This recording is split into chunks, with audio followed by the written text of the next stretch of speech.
हरे कृष्णा। आप सभी का स्वागत है भक्ति वैभव कोर्स में। हम लोग स्टडी कर रहे हैं श्रीमद् भागवत महापुराण,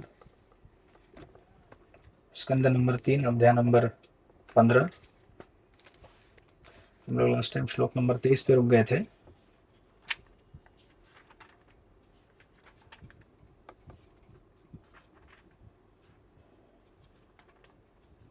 यन्ना व्रजन्ति अगभिदो रचनानुवादा शृण्वन्ति ये अन्यविषया कुकथामतिग्नि यास्तव श्रुता हतभगैर्निविरात्तसारा स्तान् क्षिपन्ति असरणे तमसुहन्त। यह अति शोचनीय है कि अभागे लोग वैकुंठ लोकों के विषय में चर्चा नहीं करते, अपितु ऐसे विषयों में लगे रहते हैं जो सुनने के लायक नहीं होते तथा मनुष्य की बुद्धि को संभ्रमित करते हैं। जो लोग वैकुंठ के प्रसंगों का त्याग करते हैं तथा भौतिक जगत की बातें चलाते हैं, वे अज्ञान के गहनतम अंधकार में फेंक दिए जाते हैं। तो इस प्रकार हम लोग इस अध्याय में अब तक वैकुंठ का वर्णन, इसके पूर्व हमने सुना था किस प्रकार वैकुंठ लोक में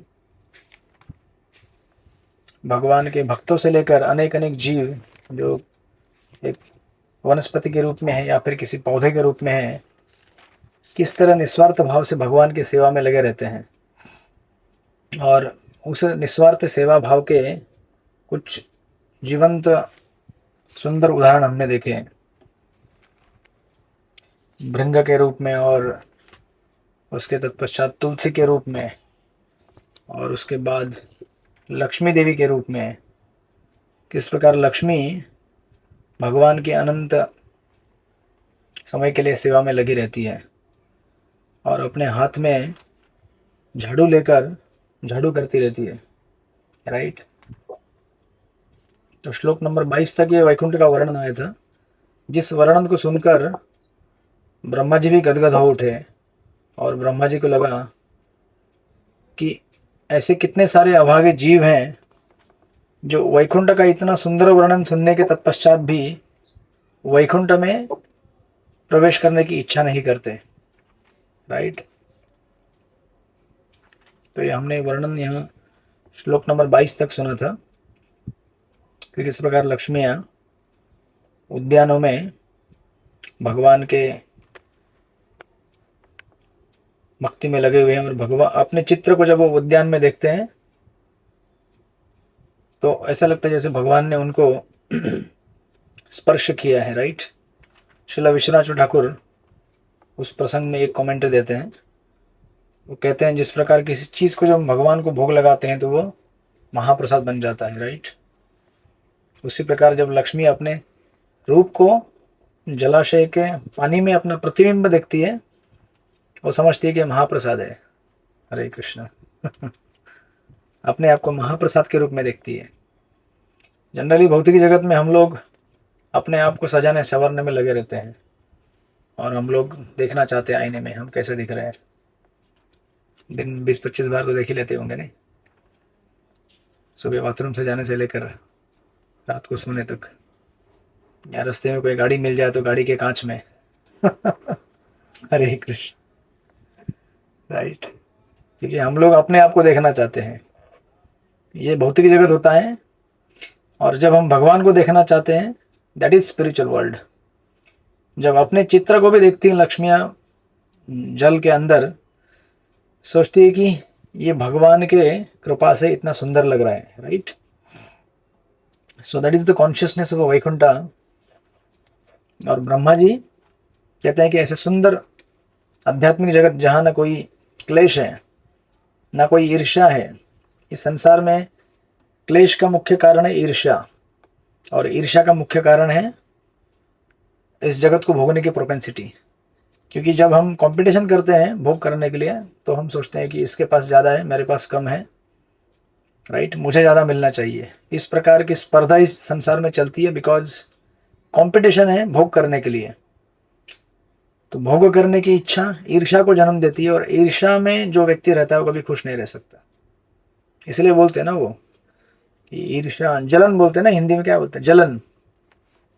मराठी में बोलते हैं जोड़ू नकोस। तो वो अच्छे के लिए कहते हैं जलो मत, क्योंकि जलने से हमको नुकसान है ना। अगर हमारा पर जी शरीर, अगर, हाँ जी, हरे कृष्णा पर जी, दंडवत नाम आपके शरण, सॉरी पर जी, माफ करना। मतलब पर जी अगर मैं किसी पर भक्त से, वैष्णव से नाराज हो जाऊं, तो उसको भी ईर्ष्या में हो सकता है या नहीं हो सकता, ये चीज पूछ रहा था पर जी। हो सकता है ना, ईर्ष्या से भी हो सकता है या ईर्ष्या से भी नहीं हो सकता। कभी कभी हम लोग मौका देखते हैं कि मुझे मौका मिलना, तो फिर तुमको दिखाता हूँ, रुको जरा। फिर उसको अगर कुछ हो जाता है तो हम लोग फिर चालू हो जाते हैं, बोलते हैं हाँ बहुत उछल कूद कर रहा था ना, अभी पता चला ना। तो हमारी भावना हमको मालूम अभी। या कभी कभी भक्तगण गुस्सा इसीलिए भी होते हैं, सोचते हैं कि अरे सेवा ठीक से हुई नहीं, तो क्रुद्ध हो जाते हो। क्योंकि ये सेवा किसके लिए थी? भगवान की प्रसन्नता के लिए थी। तो भगवान की प्रसन्नता के लिए की गई सेवा अगर ठीक से ना हो पाए तो इससे भी डिवोटी गुस्सा होती है, क्योंकि गुस्सा किसके लिए? भगवान के लिए है। परंतु हमें जानना होगा कि गुस्सा भगवान के लिए था या फिर हमारा कोई पुराना गुस्सा हमने निकाल दिया उस डिवोटी के ऊपर। बोले अभी देखता हूँ, बहुत उछल कूद कर रहा था, राइट। सो दैट्स वाई ऐसे ईर्ष्या रहित स्थान में जाने के लिए क्यों लोग नहीं जाना चाहते? उसका डिसक्वालिफिकेशन या फिर वो क्वालिफिकेशन क्या है, या फिर पहले ब्रह्मा जी बता रहे क्वालिफिकेशन क्या नहीं है, राइट। श्लोक नंबर 24 में, सॉरी 23 में, उसके बाद क्वालिफिकेशन क्या होनी चाहिए वो बताएंगे आगे से। तो हमने लास्ट टाइम इसे डिस्कस किया था। वो कहते हैं कि कुकथा शब्द उन्होंने इस्तेमाल किया था कि जो लोग भगवान की कथा को छोड़कर अन्य सारी विषय वस्तु के बारे में चर्चा करते हैं, ऐसे व्यक्तियों को भगवान का धाम प्राप्य नहीं है। और श्रील प्रभुपाद अगर आप जाएंगे परपोर्ट के, अगर आप पेज नंबर 579 मेरे पास है, इस परपोर्ट के लास्ट के 5-6 लाइन प्रभुपाद लिखते हैं, किंतु लोग आध्यात्मिक धाम तथा भगवान के दिव्य कार्यकलापों को समझने का प्रयास करने के बजाय राजनीति तथा आर्थिक विकास में अधिक रुचि दिखाते हैं, राइट, बराबर है। तो आजकल संसार में ज्यादा डिस्कस की जाने वाली चीजें कौन सी है? कोई थोड़े आपके जैसे बैठ के भागवत के ऊपर डिस्कस करता है। News India 18 channel. चलो, भगवान के अलग अलग गुण कौन से हैं? सबसे पहला गुण निरपेक्षता। तो आज का मेन मुख्य मुद्दा है भगवान कैसे निरपेक्ष हैं, राइट। उसके बाद आगे का मुद्दा, अलग अलग भगवान के धाम कौन से हैं।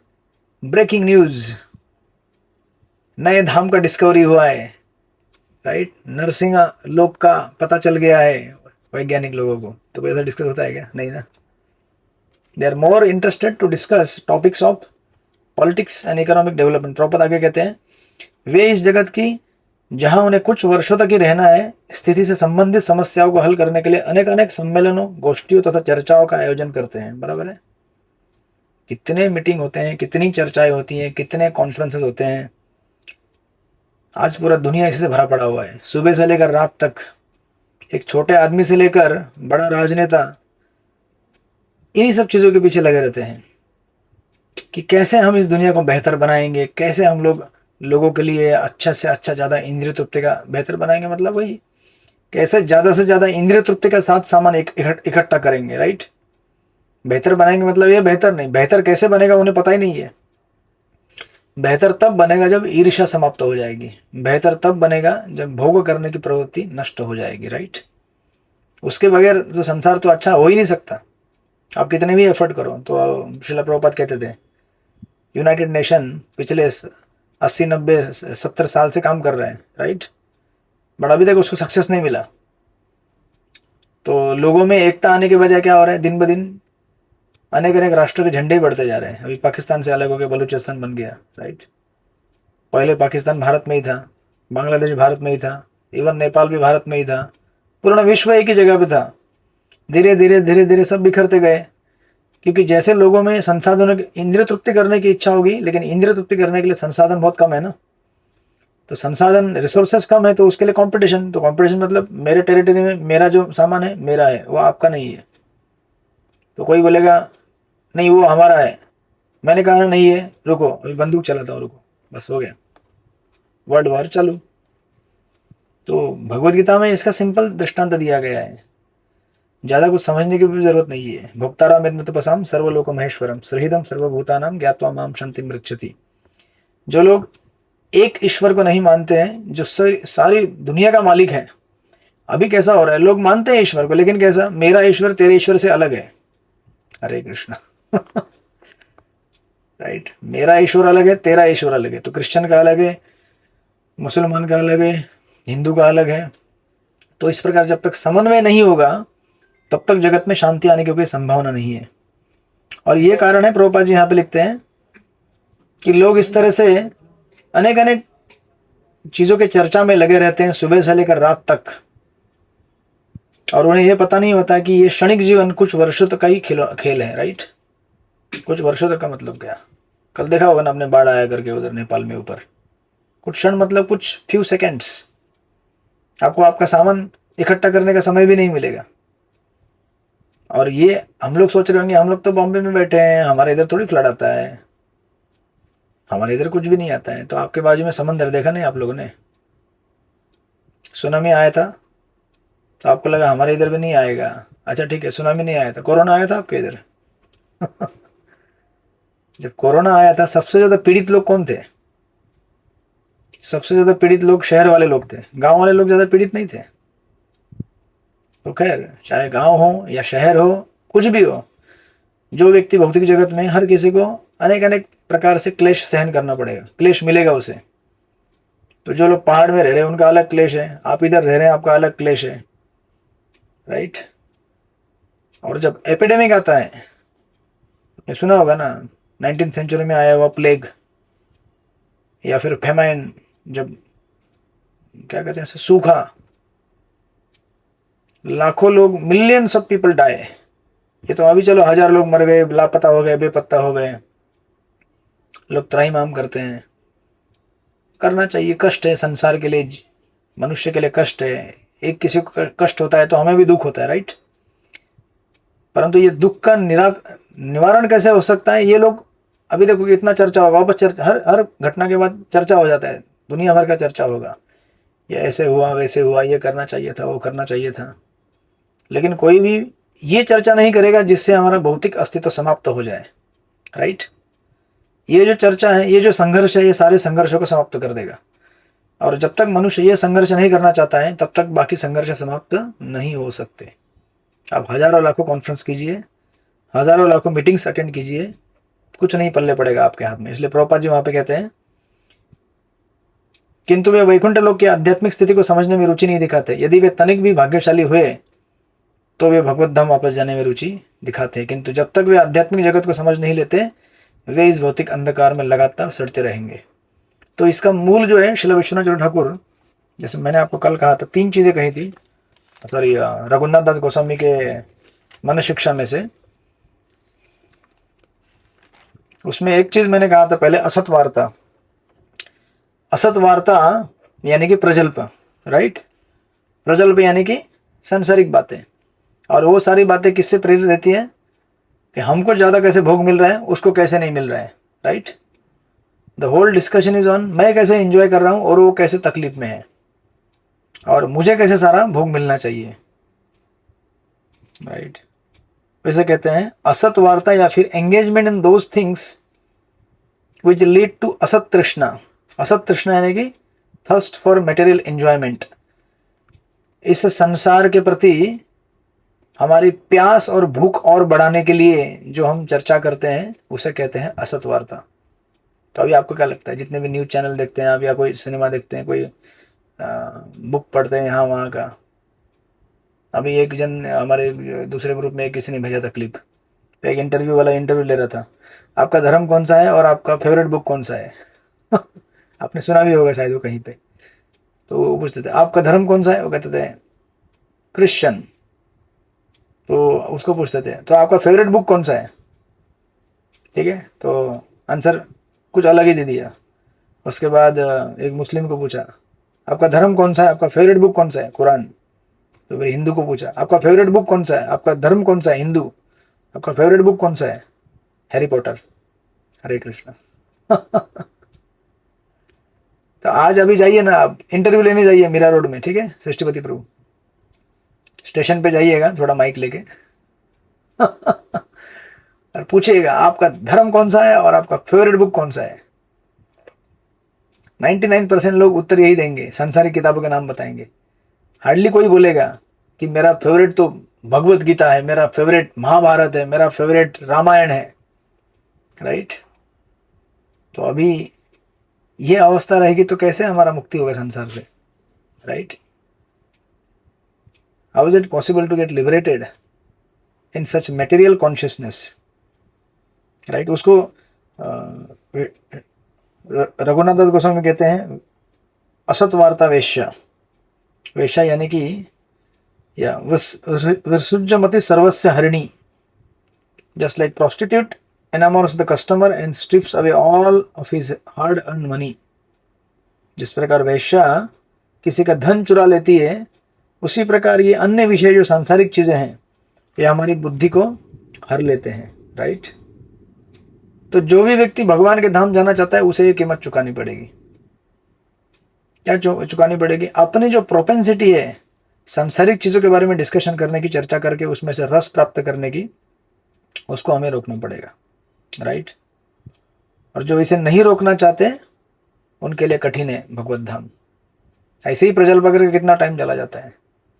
हाँ, अधिकांश समय तो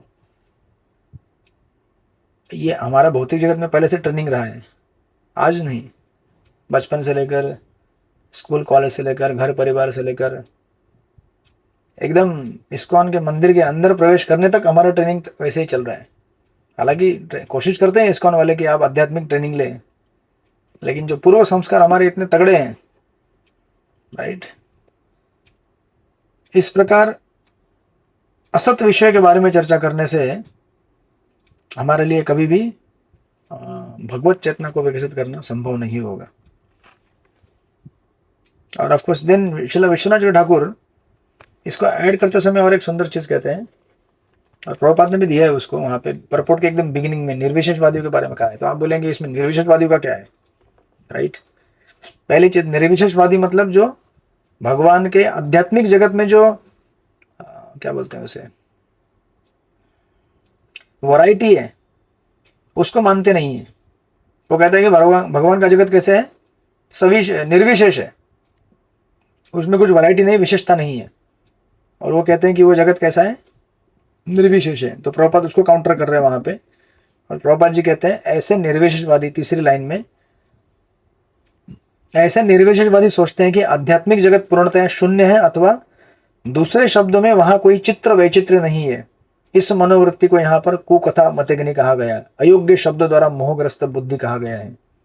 यहाँ पर शून्यवाद तथा आध्यात्मिक जगत की निर्विशेष स्थिति की भर्त्सना की गई है, क्योंकि इनसे मनुष्य की बुद्धि मोहग्रस्त होती है। ना एग्जैक्टली कैसे मोहग्रस्त होती है, राइट।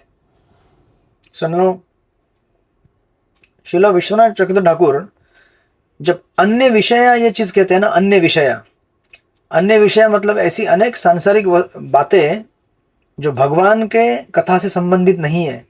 इसमें एक कैटेगरी तो आ गया, कौन सा आपका, पॉलिटिक्स, डिप्लोमेसी, संसार में कौन सा नया प्रोडक्ट आया है, घर गांव की जो ग्राम्य कथाएं होती है, वो सब सारी चीज आ गई।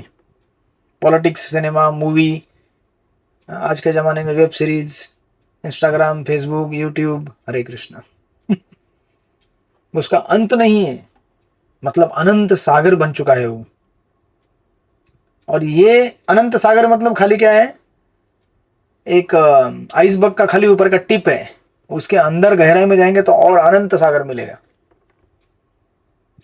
नाउ ये एक कैटेगरी हो गई किसकी, अन्य विषया की। अन्य विषय यानी कि जो भगवान की कथा को छोड़कर है। दूसरा अन्य विषय विश्वनाथ चक्रवर्ती ठाकुर कहते हैं, नाउ टेक्निकली और traditionally speaking, books written on Nyaya and logic in pure Sanskrit, Hare Krishna. कोई भी शास्त्र, न्याय मतलब आपको मालूम है ना, लॉजिक जो मायावादी लोग या फिर वेदांती लोग यूज करते हैं, उसमें जो भी न्याय दिया है, या वेदांत तथाकथित वेदांतवादी, ऑफ कोर्स, जैसे सार्वभौम भट्टाचार्य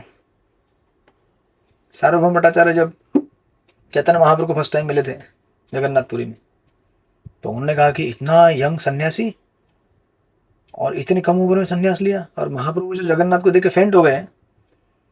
तो सार्वभौम भट्टाचार्य ने उनको घर पे लेके आए और वो कॉटन उनके नाक के इधर खड़ा करके देख रहा था, जीवित है कि नहीं भाई। तो भगवान को टेस्टिंग चल रहा था। लगाए तो हाँ घूम रहे हैं, कॉटन घूम रहे हैं, जीवित जीवित है। तो जब महाप्रभु बाद में उठे, आपको बाकी भक्तगण आके उनको उठाए कृष्ण कृष्ण कीर्तन करते हुए, हरे कृष्ण कृष्ण कृष्ण हरे हरे, हरे राम राम राम हरे हरे। तो सार्वभौम भट्टाचार्य उनको कहते हैं, अरे महाप्रभु, महाप्रभु नहीं बोल रहे थे वो, ऑफ कोर्स उन्होंने कहा चैतन्य लॉर्ड इज वन शंकराइट सन्यासी चैतन्य, राइट। केशव भारती है ना महाराज से उन्होंने ये लिया, अपना संप्रदाय में दीक्षा लिया। तो कह गए अरे आप दीक्षा लिए हैं, संन्यास लिए हैं, लेकिन आप ये सब वेदांत वेदांत नहीं पढ़ते क्या? ये जो सेंटिमेंटल भावनिक लोगों की तरह क्या नाच गाना करते रहते हो, इससे आपका संन्यास टिकने वाला नहीं है। तो मैं आपको वेदांत पढ़ाऊंगा, ठीक है, आ जाओ। तो महाप्रभु बोले ठीक है पढ़ाओ। तो उनको आपको पता रहेगा, उधर लेके बैठे थे गंभीरा में, सॉरी उनके निवास स्थान में। कितना दिन बैठे थे? 7 दिन महाप्रभु ऐसे बैठे थे और महाप्रभु का मुंह ऐसे लटका हुआ था। आपने वो देखा होगा फोटो। पेंटर ने भी बढ़िया फोटो बनाया है। महाप्रभु का मुंह ऐसे लटका हुआ है और सार्वभौम भट्टाचार्य उनको जोर जोर से वेदांत का प्रचार कर रहे हैं। तत्त्वमसि, अहम ब्रह्मास्मि, ईश्वर कौन है, भगवान कौन है, राइट। भगवान तो आपको बोल नहीं रहे, he is always trying to tell Brahman Brahman ब्रह्म। और इस प्रकार 7 दिन प्रचार करने के तत्पश्चात महाप्रभु जो एक बार भी आ ऊ नहीं करते, चू नहीं करते। सार्वभौम भट्टाचार्य कहते हैं आपको कुछ समझ में आ रहा है क्या मैं क्या बोल रहा हूँ? कम से कम हाँ या ना तो बोलो। तो महाप्रभु कहते हैं, फिर महाप्रभु चालू होते हैं। यहाँ पे जो वर्णन दिया गया है, महाप्रभु कहते हैं आपका जो वेदांत के ऊपर दर्शन है वो कैसे है, जैसे आकाश में बादल आने पे, सूर्य के प्रकट होते समय जब बादल आते हैं ना आकाश में, वो बादल आकाश में सूर्य की रोशनी को रोक देते हैं। आपका कमेंट्री वेदांत दर्शन के ऊपर बस ऐसा ही प्रतीत हो रहा है मुझे। वेदांत अपने आप में एक सूर्य है, स्वयं प्रकाशित है, उसमें से जो प्रकाश निकलता है सारी दुनिया देख सकती है, लेकिन आपकी कमेंट्री ऐसे प्रकाश को ढक रही है बादल के जैसे। बेसिकली महाप्रभु कहते हैं मेरे को कुछ समझ में नहीं आया। और मैं समझना भी नहीं चाहता हूँ। देन ऑफकोर्स महाप्रभु उसको फिर प्रचार कर देंगे। फिर असली वेदांत महाप्रभु बताते हैं, वास्तविक वेदांत का अर्थ क्या होता है, भगवान कौन है, ईश्वर कौन है, राइट। आत्माराम जो श्लोक है श्रीमद् भागवत पुराण में प्रथम स्कंद में, इनके बारे में जो कहा गया था भगवान के बारे में, सुखदेव गोस्वामी और व्यासदेव इनका जो डिस्कशन है नारद मुनि का और उनका, देन उसके बाद सार्वभौम भट्टाचार्य समझ जाते हैं कि असली भक्ति क्या होती है, राइट। फिर जब एक टाइम चैतन्य महाप्रभु प्रसाद भेजते हैं सार्वभौम भट्टाचार्य के घर पे, जगन्नाथ जी का, तो सुबह सुबह प्रसाद घर पे जब देखते हैं वो तुरंत प्रसाद देखते ही खा जाते हैं। आपने पढ़ा हुआ प्रसंग। तो बाकी सब लोग आश्चर्यचकित, अरे सार्वभौम भट्टाचार्य इतना बड़ा विद्वान पंडित ब्राह्मण, बिना नहाए धोए कर्म विधि किए कुछ करता नहीं था, आज कैसे तुरंत महाप्रसाद खा लिया? तो सार्वभौम भट्टाचार्य को भी मालूम पड़ गया कि भगवान की भक्ति तथाकथित ज्ञान से बहुत आगे है, और जैसे ही प्रसाद मिलेगा तुरंत उसे क्या कर देना चाहिए, ऑनर कर देना चाहिए। Then of course he try to change, जो वहाँ पे लिखा है ना ब्रह्मा जी का श्लोक 10वें स्कंद में, तप्ते अनुकंपासु सुमिक्षमाना भुंजान एव आत्मकृतम विपाकम।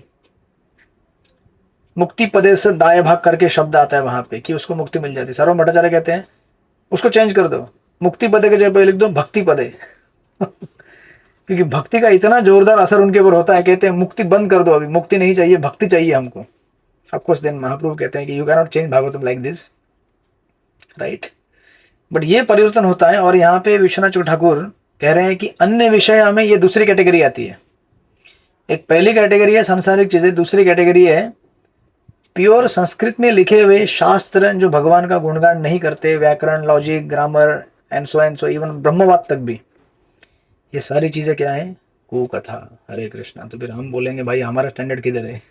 अगर ये कुकथा हो सकता है, संस्कृत में लिखा हुआ प्योर लॉजिक और न्याय, तत्त्वमसि, अहम ब्रह्मास्मि, सारी जो चीजें डिस्कस की है, इनको अगर आप इस तरह से खंडन कर दें कि ये कुकथा है, तो फिर हमारा आज का स्पोर्ट्स, पॉलिटिक्स, सिनेमा, अभी जब एक एक सीजन में एक एक चलता है यहाँ पे, अभी क्रिकेट का सीजन चालू होगा तो पूरा महीना भर क्रिकेट चलेगा दुनिया भर में।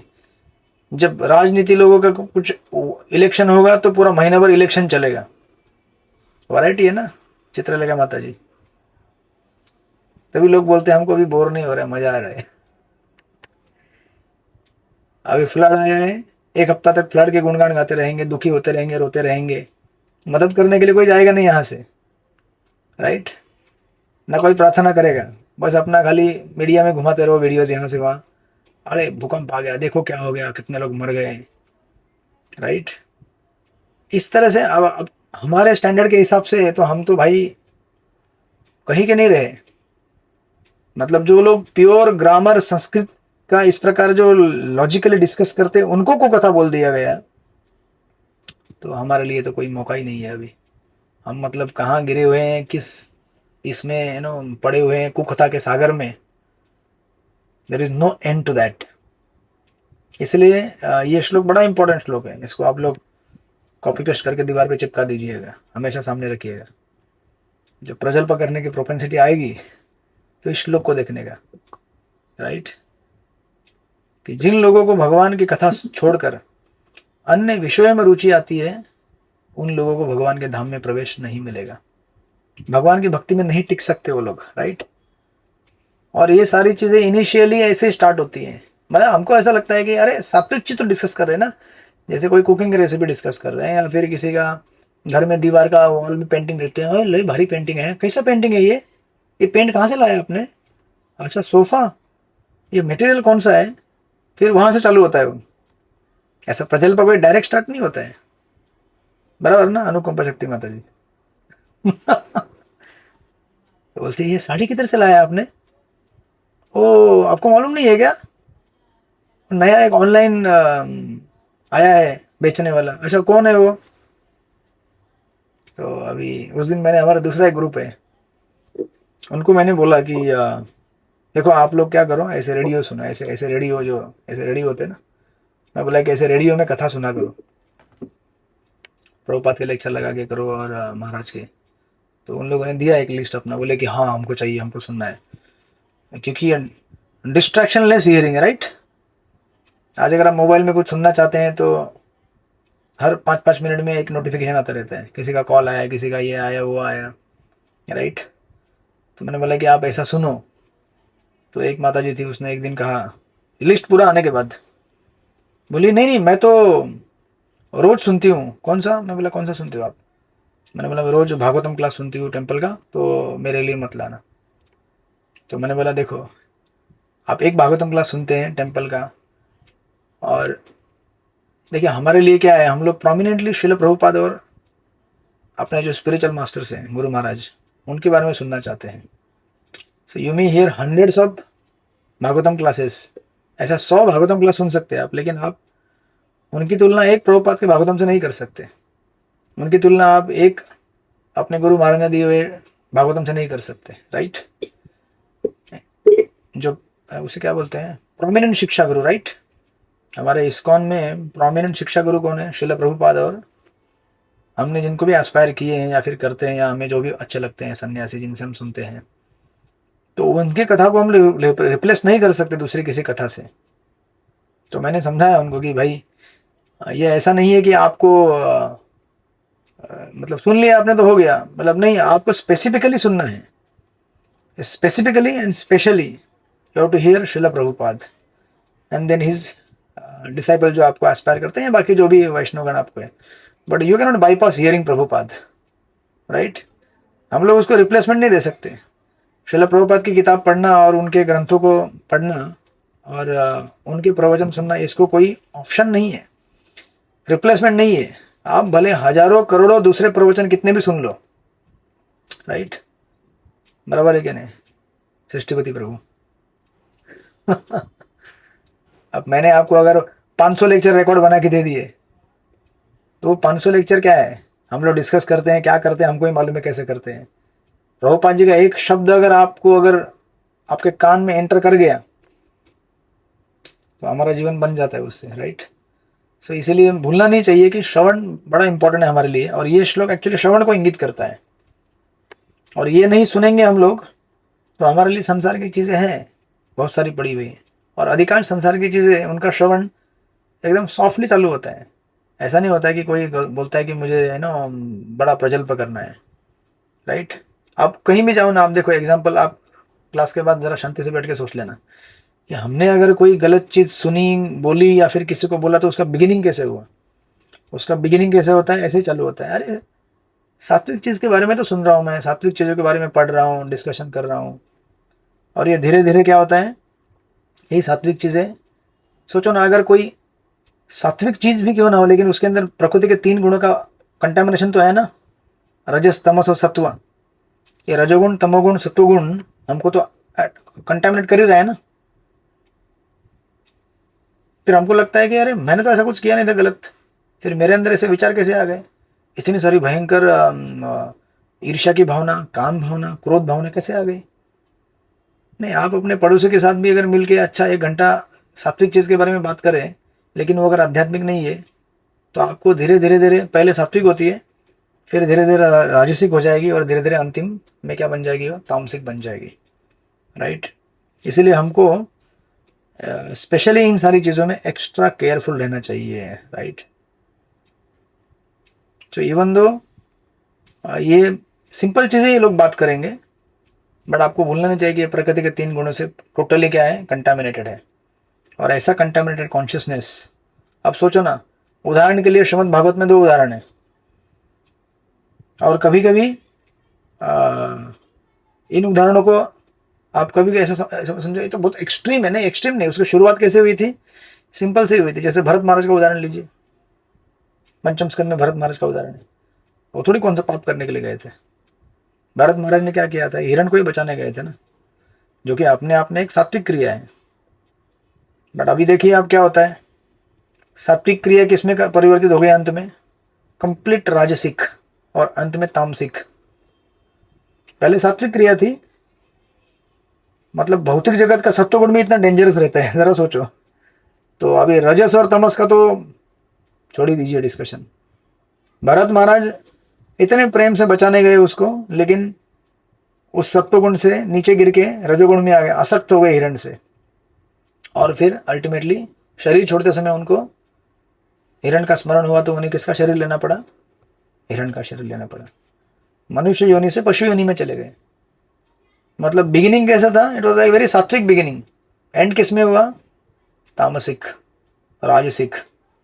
बट इवन तो भगवान कृपाशाली है, भगवान आपकी भक्ति को याद रखेंगे, बोलेंगे कोई बात नहीं बेटा, तूने भी भागवतम पढ़ा था, भागवतम सुनते थे तुम लोग, डिस्कस करते थे, मैं और एक मौका दे रहा हूँ। भले तुम कुछ भी बन गए हो, अभी जो भी बनेंगे हमको ही पता हम क्या बनेंगे, राइट। भगवान फिर भी मौका देंगे, लेकिन हम क्यों रिस्क लें इसका। दूसरा उदाहरण है आजामिल का। अब सोचो, आजामिल तो पिताजी की सेवा करने के लिए वन में गया था, थोड़ी आजामिल पिक्चर देखने गया था, कोई गया था क्या, नहीं ना। मतलब सेवा करने जाओ तो भी खतरा बना रहता है भौतिक जगत में। मंदिर में आप लोग सेवा करने जाते हैं, फिर कोई माताजी मिलती है, वो माताजी बोलती है सेवा करते करते, मालूम है आपको क्या हुआ, कटिंग चालू रहता है सब्जी, ठीक है। और कटिंग किसके लिए कर रहे हैं, भगवान के लिए कर रहे हैं, सब कुछ भगवान के लिए होता रहता है, मालूम है आपको क्या। थोड़ा कोने में आ जाओ, अपन इधर सब्जी काटते कोने में, क्या उधर 4 लोगों को आवाज जाएगा, चालू होता है उन लोग। और तो हमने तो भगवान के ऑल्टर के अंदर भी देखा है, जब भगवान का श्रृंगार चलता है तभी भी लोग प्रजल्पा करते हैं, हरे कृष्ण। श्रृंगार मतलब आप सोच रहे हैं भगवान कौन से, प्राण प्रतिष्ठित विग्रह, जो मूल विग्रह हैं कांग्रीगेशन के आपके, उनको सजाते हुए भी लोग भौतिक भावना के साथ रहते हैं। तो आपको कोई परमहंस यहाँ पे तुरंत पैदा नहीं होने वाला है, बट कितनी स्ट्रांग टेंडेंसी है कि भगवान का श्रृंगार करते समय भी लोग कंप्लीट प्रजल्पा करते हैं, कंप्लीट। इसलिए हमारे इधर एक सिस्टम है, पता नहीं बाकी आपके उधर है कि नहीं, वो जब भी ड्रेसिंग चलता है तो श्रील प्रभुपाद जी का टेप लगाया जाता है, लेक्चर। और कभी कभी उसका आवाज़ कम होता है, और कुछ लोग अपनी धुन में रहते हैं, तो आवाज़ को बढ़ाना पड़ता है। वो आवाज़ को बढ़ाने से बाकी आवाज़ कम हो जाते हैं फिर, क्योंकि प्रोपेंसिटी इतनी स्ट्रांग है कि भगवान के सेवा में रहते हुए भी इस प्रकार कुकथा करने की बहुत इच्छा है जीव के अंदर। उसके लिए मानो फिस्ट हो जाता है वो, जैसे हमने कल डिस्कस किया था। मतलब वो बेचारा उसके बगैर रह नहीं सकता। कुछ कुछ तो ऐसे होते हैं, कई महीनों बाद मिलते हैं। हमारे एक भक्तगण है, वैसे ही व्यंग्य करते हुए बोलते हैं कि अरे बहुत दिन हो गया, लगता है तुमको ऑक्सीजन नहीं मिला। मतलब ऑक्सीजन मतलब क्या होता है? तो ऑक्सीजन का फॉर्मूला O2 है ना, केमिस्ट्री में जो पढ़े होंगे। बोलते हैं O2 मतलब ऑर्गेनाइज्ड ऑफेंस। ऑर्गेनाइज्ड ऑफेंस मतलब क्या? पूरे 4-5 मंडली बैठो मित्रों की और ऑर्गेनाइजली चालू हो जाओ कि वो भक्त ने 1 महीने भर में क्या क्या किया था, चलो चालू हो जाओ रिपोर्टिंग। उसने क्या क्या किया था, उसने क्या क्या किया था।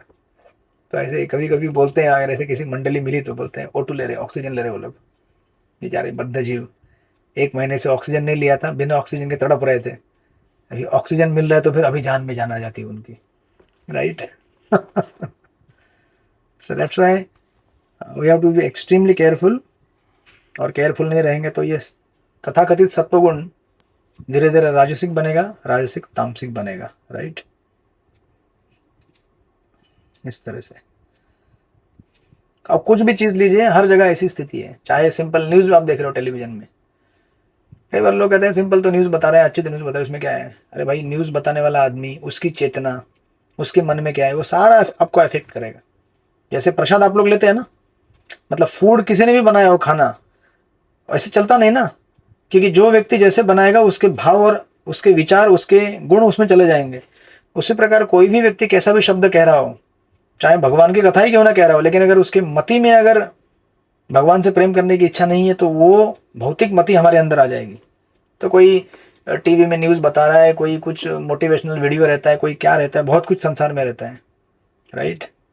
हमें हमेशा देखना पड़ेगा कि वो व्यक्ति का संग हमें कितना अफेक्ट करेगा, राइट। उसका पहनावा, राइट। कुछ लोग बोलते हैं कि कुछ नहीं होता है। अरे जहां पर स्त्री पुरुष एकत्र आएंगे वहां पे आपको अफेक्ट करेगा ही करेगा। सांसारिक लोगों को तो छोड़ ही दो, कोई कैसा ड्रेस पहनता है वो भी तो आपको अफेक्ट करता है ना। हम ये लोग इसको फिल्टर नहीं मार सकते ऐसे, राइट। इसीलिए यहाँ पे जो ब्रह्मा जी कह रहे हैं बड़ा इंपॉर्टेंट इंस्ट्रक्शन है ये, राइट। इसलिए प्रभुपाद ने उसको वहाँ पे उसको कंक्लूड किया है। किंतु वे वैकुंठ लोक की आध्यात्मिक स्थिति को समझने में रुचि नहीं दिखाते हैं, राइट। और ये तो एक पहली कैटेगरी हो गई। और इस पहली कैटेगरी में क्या पढ़ा था हमने? असत वार्ता, राइट, जो प्रजल्प करना चाहते हैं।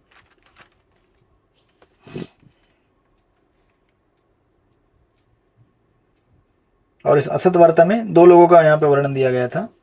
एक थे ज्ञानी और दूसरे थे कर्मी। और कर्मियों के बारे में तो प्रभुपाद ने विस्तार से लिखा है, और ज्ञानियों के बारे में लिखा है। तो हमारे लिए सोचिए ना, ज्ञानियों का संग भी वर्जित माना गया है, तो फिर कर्मियों का संग तो भूल जाइए। महाप्रभु क्या है ना, मायावादा भाष्य सुनी ले वही सर्वनाश। मायावादी के संग में रहना ये कितना खतरनाक है हमारे लिए। तो फिर तथाकथित कर्मी बिर्मी, अभी जैसे एक क्रिकेटर है, नाम नहीं लूंगा उसका, बहुत सात्विक लोग उसको मतलब ऐसा सराहना करते, लेकिन पता है आपको उसके बारे में? पता रहेगा, कभी सुना होगा आपने। मतलब अभी बोलूंगा तो आप बोलेंगे ऐसे कैसे हो सकता है। जिसको दुनिया पूजा करती है, मतलब चेतना जो है व्यक्ति की कहाँ हो सकती है? मतलब दुनिया उसको भगवान मानती है, लेकिन वो गाय का मांस खाता है। हरे कृष्ण, ठीक है। अभी आप बोलेंगे गाय का मांस और इसमें क्या संबंध है? किसी को भी सात्विक देख के ये नहीं सोचना चाहिए कि सात्विक है करके ये। आखिर हमको भगवान की भक्ति से मतलब है। बाकी संसार में कितना भी बड़ा फिलैंथ्रोपिस्ट क्यों ना हो, कितना ही आदर्श क्यों ना हो, लेकिन वो व्यक्ति अगर भगवान का भक्त नहीं है तो वो हमें भौतिक गुण देके ही जाएगा, right. So that is why इन कर्मियों का संग वर्जित है और साथ में ज्ञानियों का संग वर्जित है। इसीलिए दूसरा एक टर्म यहाँ पे देते हैं रघुनाथ गोस्वामी, मन शिक्षा में। तो पहला क्या है, असत वार्ता। दूसरा कहते हैं कथा मुक्ति वैगरा, दूसरी कैटेगरी। यानी कि हमें उन लोगों से भी मुक्त होना चाहिए जो मुक्ति के लिए लालायित है। ये भक्ति में दूसरा अवरोध है, मुक्ति, मुक्ति प्राप्त करने की इच्छा। क्यों? मुक्ति प्राप्त करने वालों की क्या प्रॉब्लम है भाई? क्या मुक्ति अच्छी नहीं है क्या? मुक्ति इतनी खतरनाक है कि लोग इतना मुक्त होना चाहते हैं कि बाद में वो भगवान से भी मुक्त होना चाहते हैं। हरे कृष्णा। यानी कि भगवान की जब सेवा आएगी तो भगवान की सेवा को छोड़कर भी भागना चाहते हैं। सोचिए, हम लोग यहाँ पे भगवान की सेवा करने आए हैं तो हमको क्या कम तकलीफ होता है क्या? नहीं, तकलीफ होता है, बहुत तकलीफ होता है ना। क्या सृष्टिपति प्रभु, कम पॉलिटिक्स होता है? कम डिप्लोमेसी होती है क्या? बाकी तो छोड़ दीजिए, फंड की कमी है, जगह की कमी है, ये कमी है, वो कमी, आप बोलेंगे ठीक है वो सब भी सहन कर लेंगे, लेकिन पॉलिटिक्स ये कैसे हो गया? एक दूसरे को नीचे खींचना, पैर खींचना नीचे, उसको आगे नहीं जाने देना है, हमको आगे जाना है, वो हमको पोस्ट चाहिए, ये पोस्ट आपको नहीं मिलेगी। तो अभी आप बोलेंगे फिर मैं इन चीज़ों से मुक्त होने के लिए तो इस्कॉन में आया था, तो आप बहुत बड़ी गलती कर दी है। आप इन चीज़ों से मुक्त होने के लिए इस्कॉन में नहीं आए हैं, क्योंकि आप मुक्त नहीं हो सकते इन चीज़ों से। कहने का तात्पर्य यह है कि भगवान के भक्ति के लिए कोई भी संघर्ष आपको करने के लिए तैयार होना चाहिए।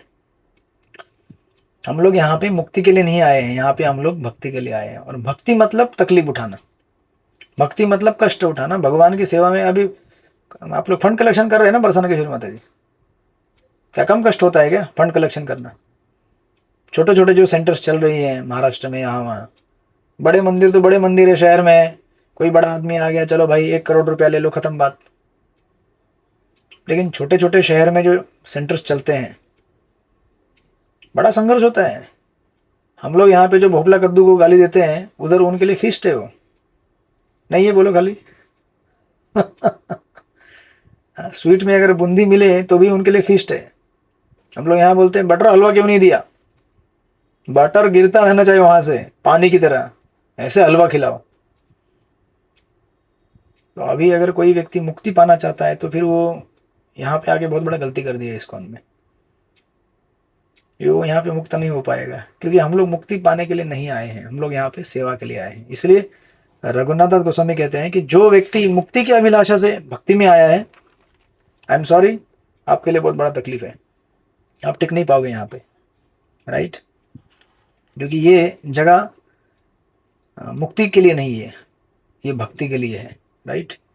और ऐसा व्यक्ति जो मुक्ति पाना चाहता है वो भगवान की भक्ति में आकर भगवान की सेवा से फिर भागता है दूर। फिर मैं उदाहरण देना चाहूँ तो अभी आप लोगों को गुस्सा आएगा, लेकिन उदाहरण देता हूँ चलो। कुछ लोग आश्रम ज्वाइन कर लेते हैं तो वो लोग अपना हॉस्टल के बैकग्राउंड से आए होते हैं, समझे कि नहीं आप? कॉलेज का हॉस्टल, तो इधर आने के बाद भी वो हॉस्टल जैसे रहते हैं वो लोग, ये सोच कर कि ये तो हॉस्टल ही है। उधर भी तो हॉस्टल में ही थे ना हम लोग, तो उधर हम लोग न्यूज़पेपर पढ़ते थे, इधर भागवतम पढ़ेंगे। लेकिन भागवतम पढ़ेंगे, लेकिन भागवतम को डाइजेस्ट करने के लिए सेवा भी तो करना पड़ेगा ना। तो कुछ लोगों को लगता है कि कुछ ब्रह्मचारी थोड़े अलग होते हैं, हम तो खाली वेद पढ़ेंगे, भागवत पढ़ेंगे, वेद मतलब वही भागवत पढ़ेंगे और बस। अरे ऐसा नहीं होता है ना। जो आप पढ़ रहे हैं उसको पचाने के लिए आपको सेवा करना पड़ेगा। अगर 2 घंटा अगर आप पढ़ रहे हैं या पढ़ा रहे हैं तो 10 घंटा सेवा करना पड़ेगा, तब पचेगा आपको। जो आपने सुना है अंदर डाइजेस्ट होगा, एसिमिलेट होगा, नहीं तो सिस्टम में उतरने वाला नहीं है वो। पूछो जानकीनाथ प्रभु को कितना सेवा करते हैं, कितना करते थे यहाँ पे भी। उनके जो धुड़े, चालीसगांव, जलगांव, नासिक, ये सब सेंटर में जो प्रचार करते हैं हमारे ब्रह्मचारी थे यहाँ पे, सिंपल ब्रह्मचारी चप्पल स्टैंड पे सेवा करते थे, राइट? तो ऐसे व्यक्ति क्वालिफाइड होते हैं भगवान की कथा और भगवान का भक्ति लोगों को देने के लिए। Qualification doesn't come just by academic expertise की मैंने तो आईआईटी से पढ़ के आया हूँ और मैं इतना। उनको भी मौका है, सबको मौका है, लेकिन सेवा करने की इच्छा होनी चाहिए ना। तो अगर आप ये समझेंगे हॉस्टल में आया हूँ तो फिर अभी मंदिर भी हॉस्टल जैसा बना के रख दो, फिर वो बोलता है कि तकलीफ है मेरे को, यहाँ पे तकलीफ है, वहाँ तकलीफ है, ठीक है अब घर चला जाता हूँ। तो घर जाने से उसका प्रॉब्लम सॉल्व होगा? कहीं प्रॉब्लम सॉल्व होने लगे, घर जाने के बाद भी वही चिल्लम चिल्ली करेगा, क्योंकि आदत गया नहीं ना आराम करने का। सो दैट्स वाई मुक्ति से प्रेरित लोग जो रहते हैं वो बेचारे भक्ति से वंचित हो जाते हैं। A devotee wants to take inconvenience to serve the Lord, to please the Lord, but one who wants to just run away from the inconvenience, he will miss the opportunity. क्योंकि जीवन का उद्देश्य मुक्ति प्राप्त करना नहीं है, जीवन का उद्देश्य है भक्ति प्राप्त करना। अभी सोचिए कितना समय लगेगा लोगों को समझने के लिए। भारतवर्ष में सनातन वाले जो लोग हैं हमेशा मुक्ति मुक्ति चिल्लाते रहते हैं, मुक्ति मुक्ति मुक्ति मुक्ति, लेकिन मुक्ति का कितना गहरा अर्थ है समझने के लिए जीवन चला जाएगा। अभी भी लोगों को पूछो, मैं उस दिन भी एक प्रवचन में पूछ रहा था, तो हमें क्या प्राप्त करना है? मुक्ति। मुक्ति मतलब सारे झंझट से मुक्त होना है प्रभु जी। फिर मैंने बोला चलो फंड कलेक्शन चालू करो सत्संग के लिए। तो फिर चेहरा उतर गया, हम लोग फंड कलेक्शन करने के लिए आए हैं, हम दुकान दुकान में जाकर बोलेंगे 10 रुपया दो, 20 रुपया दो। मैं बोला नहीं, 1000 रुपया मांगो ना 2000, 5000, 20,000, 1,00,000 रुपया मांगो, तब जाके वो 5 रुपया देगा आपको, right. So that is why this is second thing. और रघुनाथ गोस्वामी तीसरी एक चीज बोलते हैं, एंड दैट इज, तो ये थोड़ा रसिक है तीसरा, अपि त्वक्त्या लक्ष्मीपति। वो कहते हैं कि अगर आपको गोलोक धाम में जाने की इच्छा है तो नारायण की नारायण की भक्ति करना छोड़ दो। आई मीन टू से नारायण की पूजा करना छोड़ दो। थोड़ा रसिक है ये, इसको मिसअंडरस्टैंड मत कीजिए, क्योंकि रघुनाथ गोस्वामी गोलोक वाले हैं ना। तो बोल रहे कि आप भगवान कृष्ण को छोड़कर दूसरे भगवान के जितने जो अनेक रूप है, राम, नरसिंह, वराह, कुर्म, ये सब आप वर्शिप मत करो, आप केवल कृष्ण की पूजा करो, तो आपको फिर गोलोक धाम प्राप्ति होगा। इस प्रकार उन्होंने इसका प्रकटीकरण किया है, right. So like that it describes. बड़ा सुंदर श्लोक है ये, आप लोग इसको मनन कीजिएगा, राइट। और 3 चीज बेसिकली, 2 अवरोध, कर्मी के लिए और ज्ञानी के लिए। इसीलिए नरोत्तम दास ठाकुर जी ने कहा है ना, कर्म कांड ज्ञान कांड केवल विषय भंड, राइट।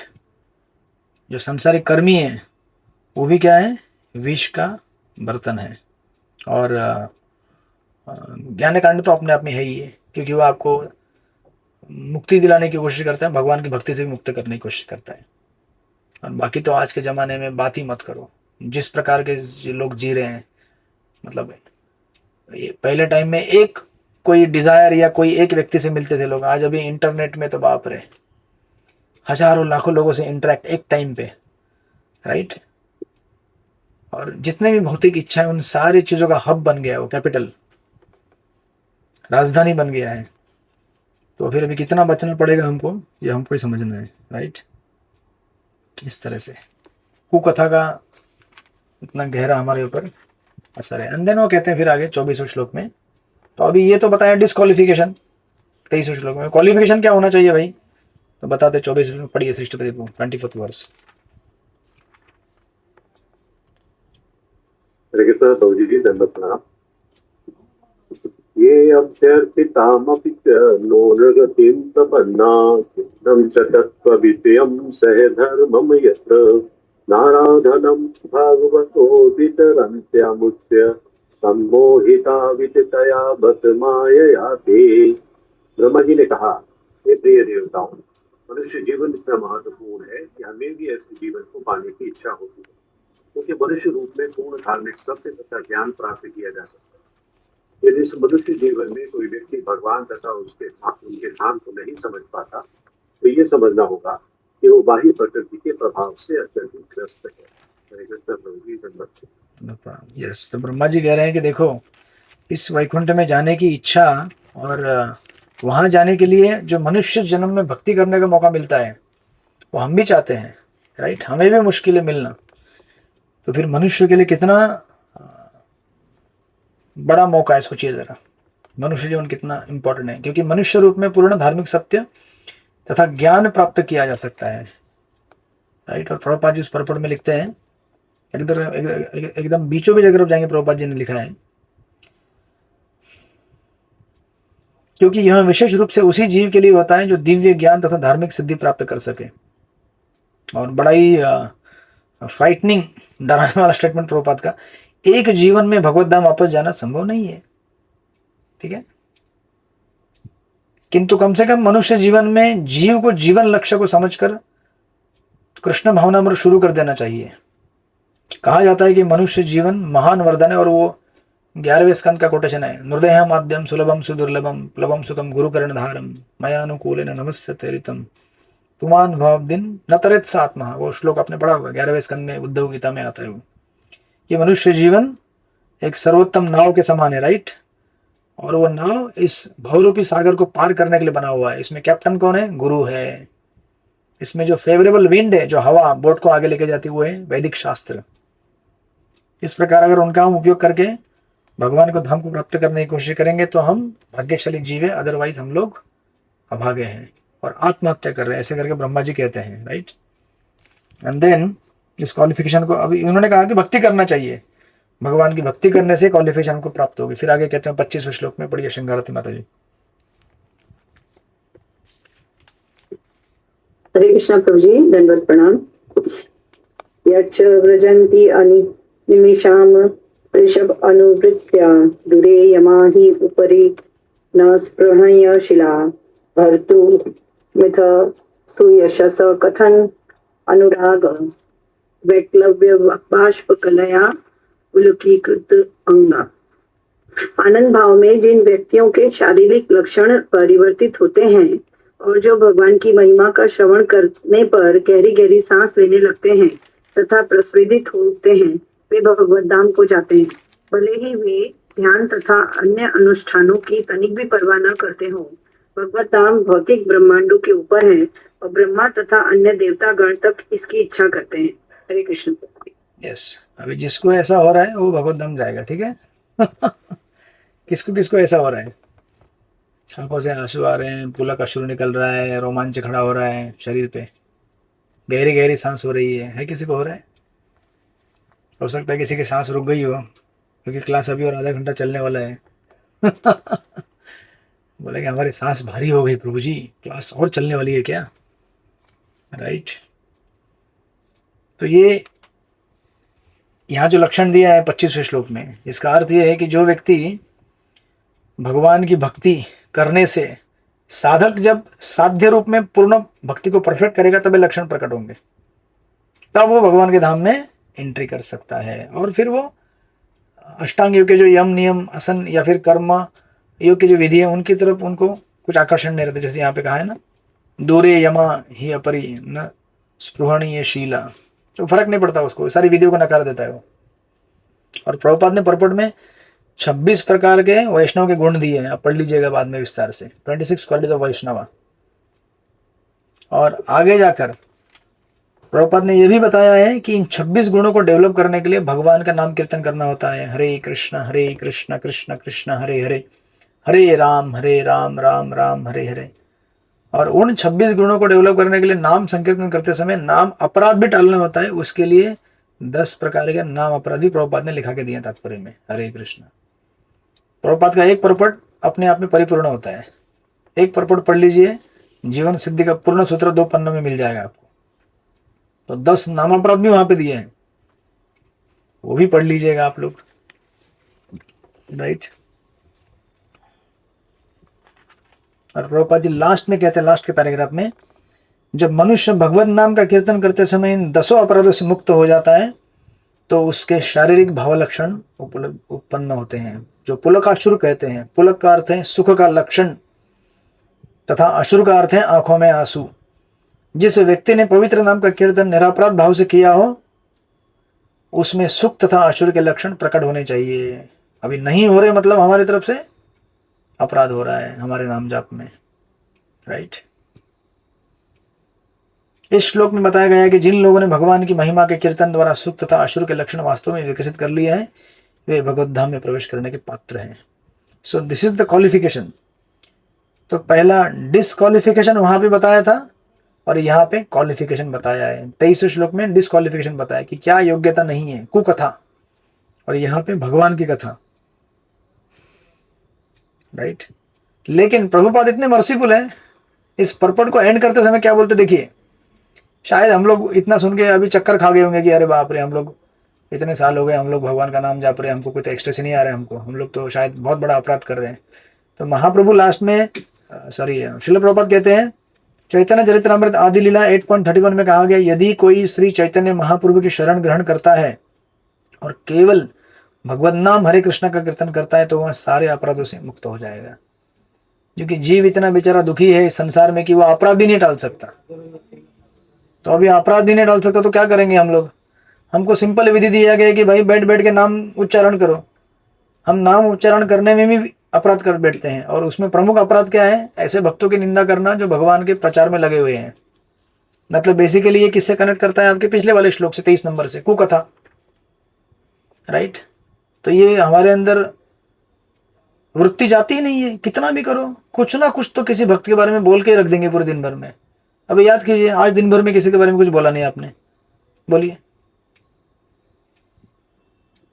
नहीं, हरे कृष्णा। ये किसी भक्त के बारे में कुछ गलत सोचा नहीं, बताइए। एक क्षण के लिए भी आपके मन के अंदर किसी भक्त के लिए गलत विचार नहीं आया, बोलिए। आपके हाथ में भागवतम है। श्रीमद् भागवतम के ऊपर हाथ रख के कसम खाती हूं कि मैंने आज एक भी भक्त के बारे में गलत नहीं सोचा है। मैंने तो हाथ बाजू में कर दिया।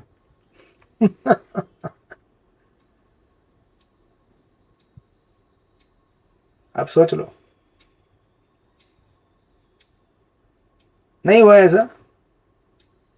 चित्रलेखा सखी माता जैसा हुआ आज? नहीं हुआ है। आज किसी के बारे में गलत नहीं सोचा, किसी के बारे में नहीं सोचा, सच्ची में।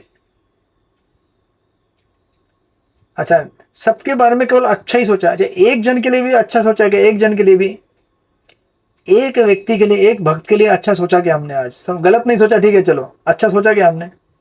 उस भक्ति तरक्की होने दो, उसे मेरे से ज्यादा कृपा मिलने दो। बोला किसी ने? बोला आपने? हरे कृष्ण। नहीं बोला? शंकराती माता जी क्या बोल रही है? बोला आपने? नहीं बोला।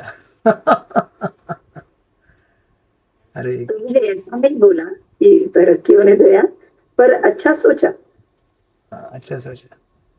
इसमें और थोड़ा ऐड कर दीजिएगा कल। आप बोलेगा उस भक्त की मेरे से ज्यादा तरक्की होने देना, ठीक है? So it has to be positive and then it has to be spiritual. Positive होना और स्पिरिचुअल होना एक स्टेप आगे है। अच्छा हो किसी का, ये पॉजिटिव है, लेकिन वो मुझसे आगे बढ़े भक्ति में, that is sine of spiritual development, right. और ये जैसे जैसे हम लोग पुराने होते जाएंगे ना, हमारे लिए बहुत कठिन होता जाएगा, बराबर है कि नहीं? जब नए नए आते तो सब अच्छा ही रहता है, जैसे पुराने होते तो क्या होता है? अधिकार जमाना चालू करते हैं। अरे मैं तो पुराना सीनियर डिवोटी हूँ, समझे कि नहीं, और सब मेरे को मिलना चाहिए, अच्छा प्रसाद मिलना चाहिए, अच्छा अकोमोडेशन, आदर सम्मान रिस्पेक्ट सब कुछ मिलना चाहिए। जबकि जितना पुराना हो जाए भक्ति में उतना नम्र होना चाहिए। परंतु दुर्भाग्यवश मोबाइल का इफेक्ट इतना भारी भरकम हमारे ऊपर है। हाँ? जाने दीजिए, अभी कुकथा है बहुत सारी, करेंगे क्या। लेकिन जो यहाँ पे कहते हैं, जो महाप्रभु की शरण लेगा, श्री कृष्ण चैतन्य प्रभु नित्यानंद श्री अद्वैत गदाधर श्रीवास आदि गौर भक्त वृंद, जो चैतन्य महाप्रभु के शरण में रह के भगवान की भक्ति करेगा, वो अपराधों को उसको माफ कर देंगे। And that is the speciality of ISKCON movement, that is the speciality of Shila Prabhupada movement, right. इस तरह से तो ये क्वालिफिकेशन यहाँ पे दी गई है भक्ति करने से, right.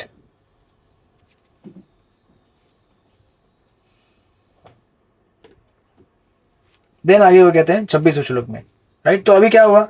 Now Brahma ji will come back to the story, ठीक है। अभी तक यहाँ पे क्या बता रहे थे? ये प्रारंभ कहाँ से हुआ था? दिति के गर्भ से प्रारंभ हुआ था, राइट। आप जहाँ पे पढ़ेंगे तो एक बार दिति उस टाइम में गर्भ धारण की, एंड देन ऐसे ऐसे हुआ, फिर ये इवेंट यहाँ तक आए, उन्होंने वैकुंठ का वर्णन किया, ये कुमार लोग वहां जा रहे थे। फिर उस स्टोरी को वापस कनेक्ट करते हुए स्टार्ट करते हैं वहां से, श्लोक नंबर 26 से पढ़िए। अनुकंपा शक्ति माता जी, आपने पढ़ लिया ना? नहीं पढ़ा? पढ़िए।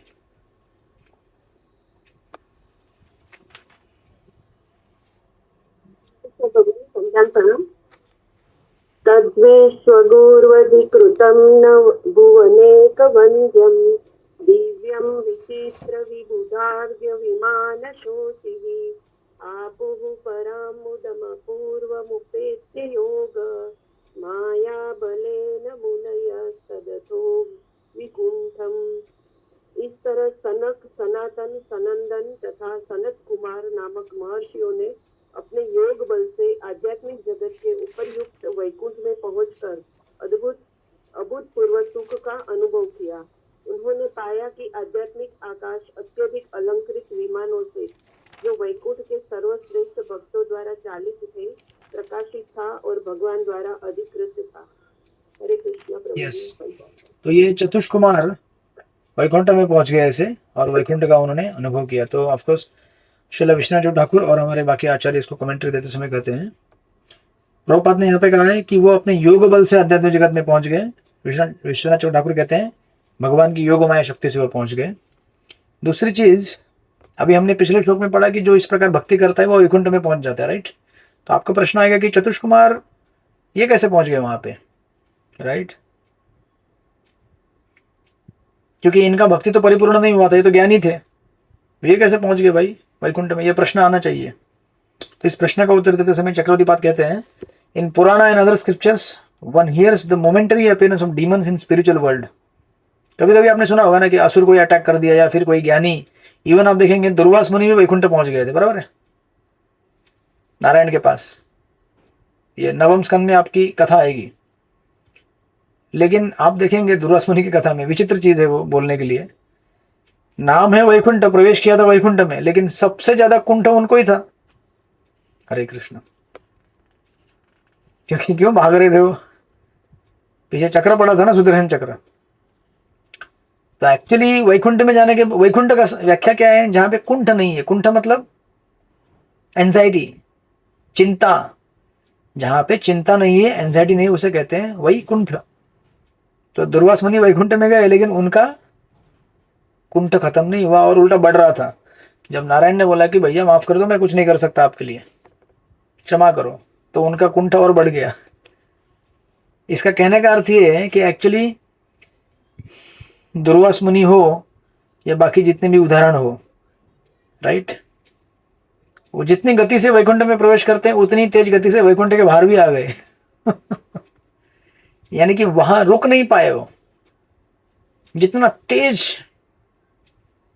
शूटिंग स्टार धड़ाम से जगह गिर गए थे, उतना धड़ाम से जगह बाहर भी गिर गए। क्योंकि वहां रुकने के लिए क्वालिफिकेशन क्या है, पैसा चाहिए ना। आई मीन टू से, आपको वही उदाहरण लीजिए, आप समझो रेस्टोरेंट में गए, गोविंदा रेस्टोरेंट में, ठीक है, अब जा तो सकते हैं अंदर, क्योंकि जाना तो किसी को मना नहीं है ना, कोई भी दरवाजा खोल के अंदर जा सकता है कि नहीं, सृष्टिपति गोविंदा के अंदर। वो सोच रहे हैं कि जा सकता है कि नहीं जा सकता। लगता है आपके गोविंदा में चेक करते हैं पहले जेब में कितना लक्ष्मी है। ऐसा है क्या कुछ मीरा रोड में, नहीं ना। जा सकता है हर कोई, लेकिन अभी वहां जाने, हमारे गोविंदा में टोकन लेकर ही अच्छा। लक्ष्मी पहले ही चेक कर लेते हैं, पहले लक्ष्मी चेक कर लेते हैं। ठीक है, फिर ये एग्जांपल आपके गोविंदा के लिए नहीं लागू पड़ेगा। आपके बिलिंग सिस्टम है ना, हमारे बिलिंग सिस्टम है ना। हाँ जी, गोविंदास फास्ट फूड है ना, वहाँ सबको अलाउड है, मतलब स्वर्ग। वहाँ नहीं देखते, गोविंदास फास्ट फूड भी है ना। अच्छा अच्छा, लेकिन हमारे इधर ऐसा नहीं है। वो बोलते हैं हाँ ठीक है, कोई भी आओ अंदर बैठो। दोनों में अभी लेकिन बैठने के बाद बिल भरने का कैपेसिटी नहीं होगा तो फिर क्या करेगा वो, थोड़ी ऑर्डर करेगा वो, तो पहले मेनू, हाँ जी, बर्तन धुलेगा। हरे कृष्ण। तो अभी वो मेनू बुक देखता है, बाप रे 400 रुपए का आइटम एक, अरे 400 रुपए में तो हमारे इधर 5 लोग खा लेते हैं, वो सोचेगा। तो कहने का तात्पर्य ये है कि यू कैन एंटर, बट अगर आपका पेइंग कैपेसिटी नहीं है, you can not stay there, आप वहां रुक नहीं सकते। उसी प्रकार वैकुंठ में एंट्री तो इन सबको मिल जाता है, लेकिन वहां रुकने के लिए कुछ और चाहिए, भक्ति चाहिए। वो भक्ति नहीं है तो आप वहां रुक नहीं पाएंगे। उसी प्रकार हम में से कई लोग इस्कॉन में भर्ती हो जाएंगे, राइट। कई लोग आते हैं रोज, कितने हजारों लोग आते हैं। जुहू में लाखों लोग आते हैं, जुहू में वीकेंड में लाखों लोग आते हैं, लाखों लोग। लेकिन हर कोई मंदिर में क्यों नहीं टिक पाता वहाँ पे? आई मीन टू से भाग्यशाली लोग हैं, अच्छे लोग हैं, मंदिर में आते दर्शन लेके जाते हैं, लेकिन अगर आपको निरंतर सानिध्य चाहिए भगवान का तो आपको भक्ति करनी पड़ेगी, नहीं तो आप वहाँ पे नहीं रह पाएंगे। उसी प्रकार वैकुंठ में ये 4 कुमार तो चले गए, तो ये 3-4 उदाहरण दिए गए हैं। और एक उदाहरण चक्रवर्ती देते हैं। जैसे कभी कभी ये थोड़ा अटपटा उदाहरण लगेगा आपको, कभी कभी राजा अपने सर्कस के मनोरंजन के लिए कुछ पशु और प्राणियों को अपने महल में लेके आते हैं, जैसे सिंह हो गया, भालू हो गया। तो अभी महल में लेके आए इसका मतलब ये नहीं कि महल में रखेंगे उसको, तो थोड़ा समय सर्कस करता है फिर वो चला जाता है, राइट। चक्रवर्ती उदाहरण दे रहे हैं। मुझे पढ़ के लगा हम लोग सर्कस वाले हैं। अगर भक्ति नहीं होगी तो हम लोग टिक नहीं पाएंगे यहाँ पे, राइट। इस्कॉन मतलब क्या है? स्पिरिचुअल वर्ल्ड है ये भगवान का। सिमिलरली सम डीमंस, कुछ असुर, कुछ साधु जैसे भृगु या फिर चतुष्कुमार जो 3 गुणों के परे थे, वो लोग भी वैकुंठ में गए, राइट।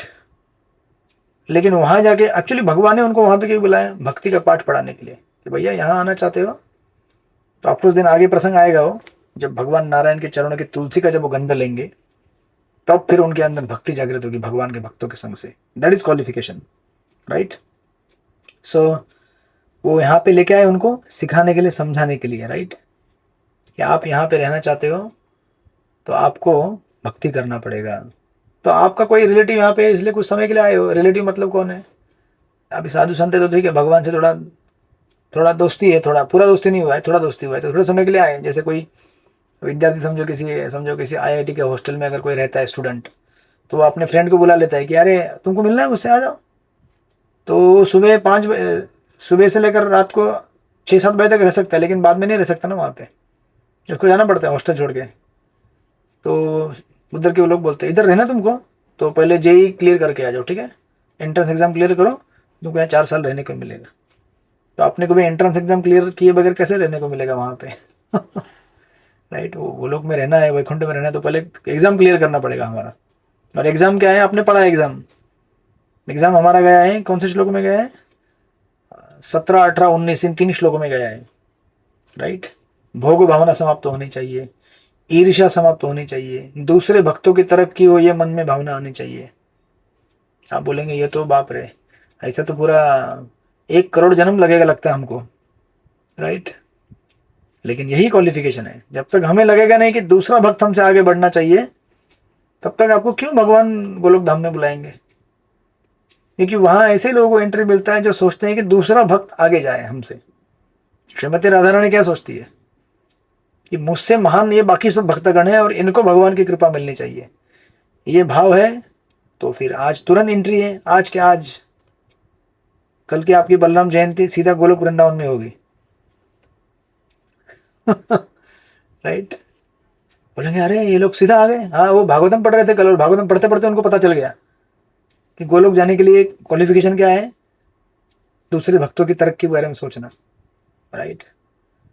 और ऐसी चीज़ें आपको कोई बहुत बड़े क्या बोलते हैं उसको, विद्वान पंडित बन के समझ में आने वाली नहीं है।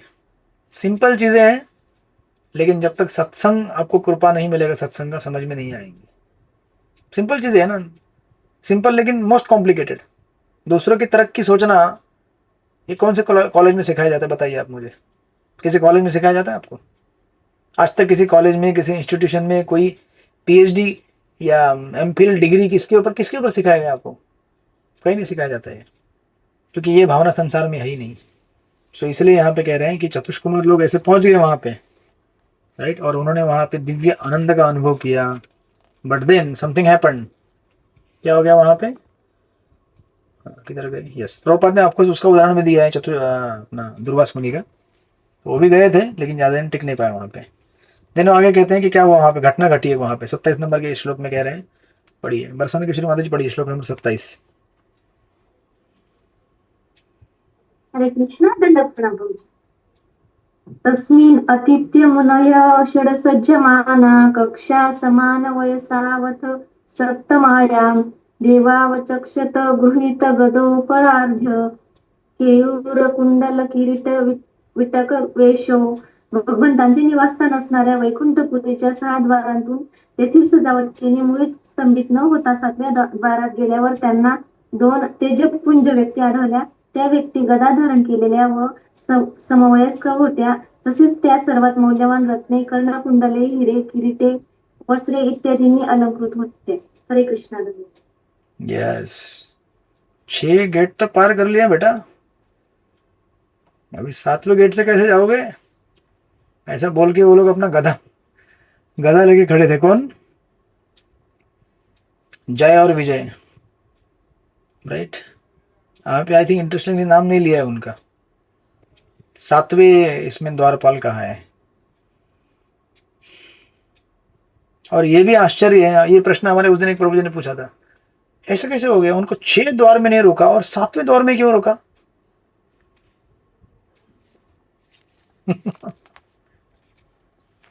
ऐसे प्रश्नों के उत्तर कैसे होते हैं मालूम है क्या आपको? जैसे किसी ने हाँ वो जे में जे नहीं सॉरी IIT में वो किसी ने प्रश्न पूछा था गौरमपुर को, अरे ऐसा कैसे हो गया, वसुदेव और कृष्ण को जेल में रखा जब कंस को मालूम था कि 7वें संतान जब जन्म लेगी तो 8वीं संतान तो कंस को मार देगी, तो उसको इतना भी समझ में नहीं आया क्या कि वसुदेव और देवकी को अलग अलग जेल में रखना था, एक साथ क्यों रख दिया? तो प्रभु जी बोले क्योंकि वो IIT से नहीं पढ़ाई किया था ना। अगर उसका दिमाग IIT वाला होता तो वो यही सोचता था वो। तो संसार में मूर्ख लोगों की श्रेणी होती है, इसलिए ऐसा जरूरी नहीं कि कोई IIT से पढ़ाई किया हो तो उसका दिमाग ऐसा हो, राइट। तो उसी प्रकार ये प्रश्न पूछा गया था, तो ये 6 गेट में नहीं रोका तो 7वें गेट में कैसे रोक दिया? भाई 7वें गेट में रोक दिया क्योंकि 7वें गेट में जो भक्तगण रुके थे उनसे लीला करवाना था, इसलिए वहां पे रुक गए वो लोग। Answer is very quite straight forward. और 6ठे गेट में उन्होंने देखा, 7वें गेट में देखा ये 2 लोग खड़े हैं गदा लेते हुए, एकदम चमचमाते हुए, आभूषण, कुंडल, हीरो, मुकुट, वस्त्र पहने हुए। और ये जो 2 लोग थे, अभी जब चतुष कुमार इनको देख रहे हैं, राइट, चतुष कुमार इनको देख के उनका वर्णन कैसे कर देखिए 28 श्लोक में। चित्रलेखा माता जी, मुंबई वाले चित्रलेखा माता जी, पढ़िए आप।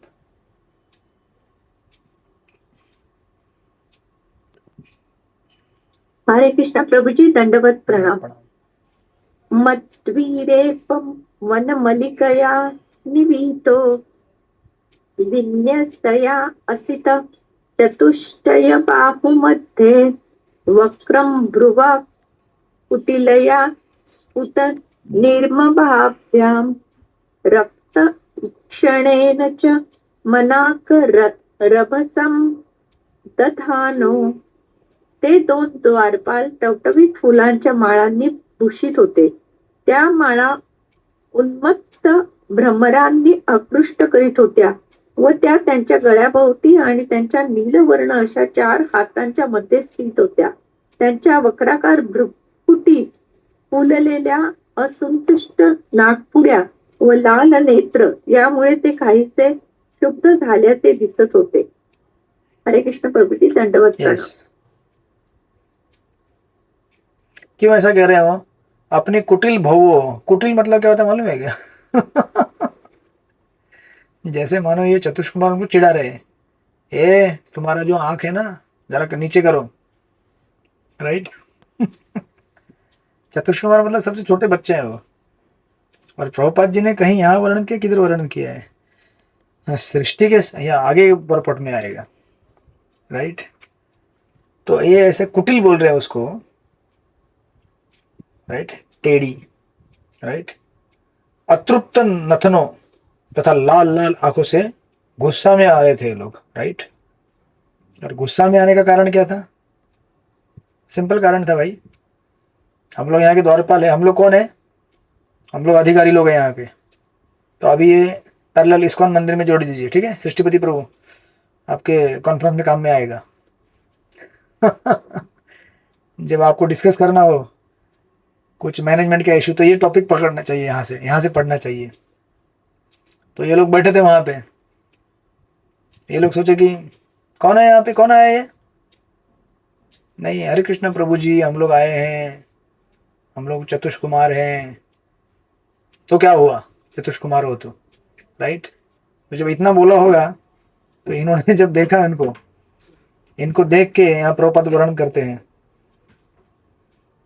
हालांकि प्रभुपाद ने वर्णन एकदम ये किया है कि कैसे वैकुंठ लोक में हर चीज ताजी तवानी एकदम दिव्य होती है, लेकिन चतुष कुमार को ऐसा क्यों दिख रहा था भाई? तो आगे कहते हैं वो श्लोक नंबर 29 में उनके इस घटना का वर्णन करते हुए। दर्शन माता जी आप पढ़ेंगे? हरे कृष्ण प्रभु। हाँ पढ़िए। तारे तयो विशूर्मिवालो विशूर्मिशतोर पृष्ट्वा पूर्वा यथा पुरटवज्र कपाटिकायाः सर्वत्र ते विषमया मुनयः प्रदृष्ट्या ये संचरन्त विहता विगताभिशंका। सनक प्रमुख 4 श्रेष्ठ ऋषींना सर्वत्र अनिर्बंध प्रवेश होता. त्यांना तुझे व माझे अशी कल्पना ज्ञात नव्हती. त्यांनी सुवर्ण आणि हिरे यांनी बनवलेल्या 6 द्वारातून जसा प्रवेश केला होता तसेच ते मोकळ्या मनाने व स्वेच्छेने 7व्या द्वारात प्रवेश करते झाले. हरे कृष्ण. यस, तो अभी कोई पूछेगा कि वो प्रभुपाद भी कितना सिंपल लिख रहे हैं। कोई पूछेगा तुम लोग 7वें दौर में कैसे आ गए? नहीं, जैसे 6 द्वार से आ गए वैसे 7वें दौर में आ गए हम लोग। कोई इतना मतलब कोई कितना सिंपल रह सकता है, लेकिन कोई अगर थोड़ा कॉम्प्लिकेटेड हो तो उसके लिए कोई सिंपल आंसर हजम नहीं होता, कॉम्प्लिकेटेड लगता है उसको। बोले वो कैसे आए? जैसे 6 द्वार से आए वैसे 7वें द्वार से जा रहे हैं हम लोग, राइट।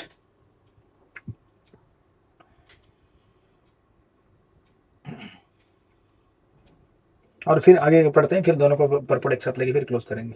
30 नंबर का विमल मोतीमती माता जी पढ़ेंगे आप? हरे कृष्ण प्रभु जी। हाँ पढ़िए।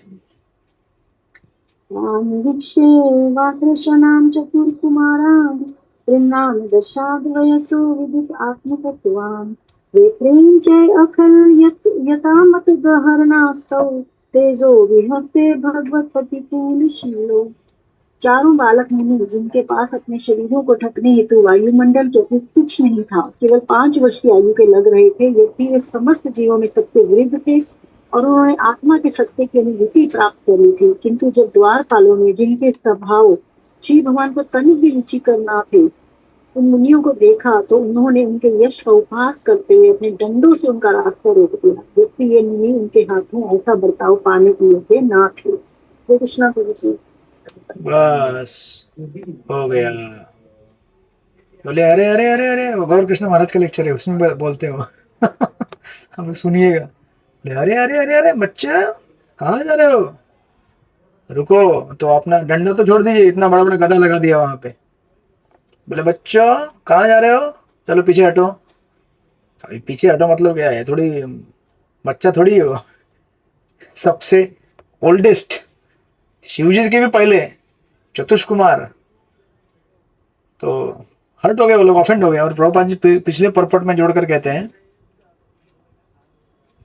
सनक, सनातन, सनंदन तथा सनत कुमार महर्षि यद्यपि काफी उम्र के थे किंतु अपने को शाश्वत रूप में छोटे बच्चों की तरह बनाए हुए थे। और प्रभुपाद जी कहते हैं जिस तरह से छोटे बच्चे अतिक्रमण क्या होता है उस पर बिना किसी सोच विचार के प्रवेश करते हैं, ये बच्चों का स्वभाव होता है, राइट। बच्चा किसी भी स्थान में प्रवेश कर सकता है और उसे कोई नहीं रोकता। बच्चे कितने प्यारे होते हैं, नहीं, छोटे छोटे छोटे छोटे। वो नहीं आए तो भी हम उनको गोद में उठा लेते हैं, आजा बेटा आजा आजा बैठ, गोलू गोलू बैठ यहाँ पे। तो अभी प्रश्न ये पड़ेगा कि ये जय विजय को कुछ प्रेम नहीं हुआ क्या बच्चों को देखकर? बोले कितना सोना बच्चा है यार, एक नहीं 4 बच्चे हैं जय 2 को उठा लेता और विजय 2 को उठा लेता, जय विजय, राइट। 2 बच्चे उनकी गोद में खेलते, अरे बच्चे बच्चे आए हैं बच्चे आए हैं। लेकिन आज ऐसा क्या हो गया? जबकि भगवान के भक्तों के मन में भगवान की भक्ति इतनी भरी होती है कि किसी भी जीव के लिए प्रेम उत्पन्न होते हैं। बच्चों के लिए तो सहज प्रेम उत्पन्न होता है भाई। जब भगवान इस संसार में प्रकट होते हैं बालक का रूप लेके क्यों प्रकट होते हैं? ताकि लोग उनसे प्रेम करें कि बालक इतना आकर्षक लगता है, राइट। तोतली बोली में बोलते हैं पापा, तो शायद यहाँ पे बोले अंकल, ऐसा करके बच्चा शायद बोलता, लेकिन बोलने के मौके के पहले उन्होंने अपना गदा लगा दिया, वहां पे छड़ी लगा दिया। तो बच्चा किसी भी स्थान में प्रवेश कर सकता है, उसे कोई नहीं रोक सकता। निसंदेह कि सामान्यतः किसी भी स्थान में जाने का प्रयास के लिए बच्चे का स्वागत होता है, किंतु यदि बच्चे को दरवाजे में प्रविष्ट होने से रोका जाता है तो वह बहुत दुखी और क्रुद्ध हो जाता है। प्रभुपाद लिखते हैं, बच्चे रोते हैं ना, नहीं मेरे को जाने नहीं दिया, मेरे को जाने नहीं दिया। उसे थोड़ी मालूम है अंदर किचन है, किचन में आग लगती है, वहां पे गिर जाएगा, नहीं नहीं मुझे जाना ही है।